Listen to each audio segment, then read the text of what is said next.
Viele von euch haben meinen Hefezopf gemacht und wenn er trocken wird, freue ich mich sogar, weil ich genau das daraus mache. Fluffig, extrem cremig und schmeckt wie ein Pudding. Ich liebe Hefezopf, aber oft ist er schon in wenigen Tagen trocken und keiner hat mehr so richtig Lust drauf. Aber genau daraus entsteht das hier. Die Zubereitung geht super schnell und einfach. Erst wird so eine Art Soße vorbereitet, die dann für die Cremigkeit sorgt. Dafür gibst du alle Zutaten in eine Schüssel, 6 Eier, 4 Esslöffel Zucker, eine Teelöffel Vanille, eine kleine Prise Salz und das Ganze kurz mit dem Schneebesen schlagen.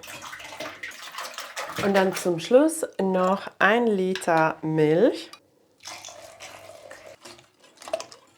Das Ganze kurz gut vermischen. Und die Mischung ist schon mal fertig. Ich stelle die erst zur Seite und wir machen mit dem Zopf weiter. Aber bevor wir damit weitermachen, erst den Backofen auf 175 Grad Ober-Unterhitze vorheizen. Ich habe von meinem Rezept 2 Zöpfe und einer ist jetzt trocken geworden. Es wiegt so ungefähr 500 Gramm. Also wenn du kein Hefezopf nimmst, sondern Brot oder Brötchen, dann einfach auf die Menge achten.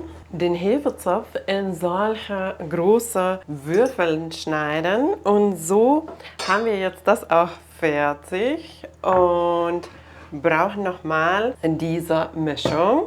So kurz nochmal vermischen und die Hefezopfwürfel dazugeben.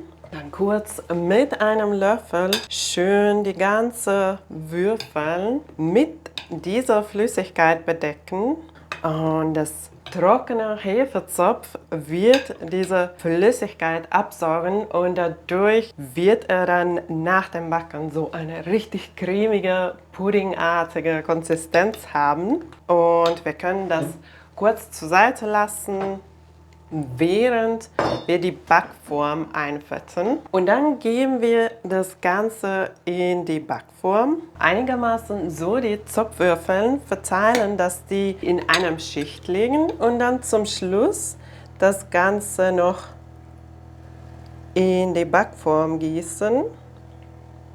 Dabei müssen nicht alle Stückchen komplett bedeckt sein, also die dürfen auch so leicht über diese Flüssigkeit sein. Die Backform vorsichtig, weil es sehr voll ist, auf ein Backblech geben. Der Backofen ist auch schon vorgeheizt und jetzt das Dessert bei 175 Grad 45 bis 50 Minuten schön goldbraun backen.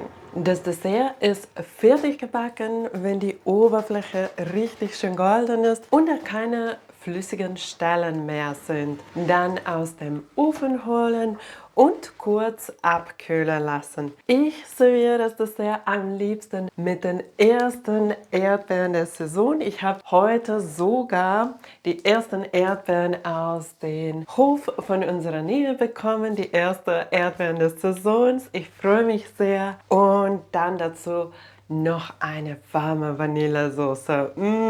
Himmlisch lecker. Ein richtig schönes Dessert für den Sommer, um mit den frischen Beeren zu genießen. Außen knusprig, innen super cremig. Genau so muss das sein. Ehrlich gesagt, ich mag das fast lieber als den frischen Hefezopf. Aber nur fast.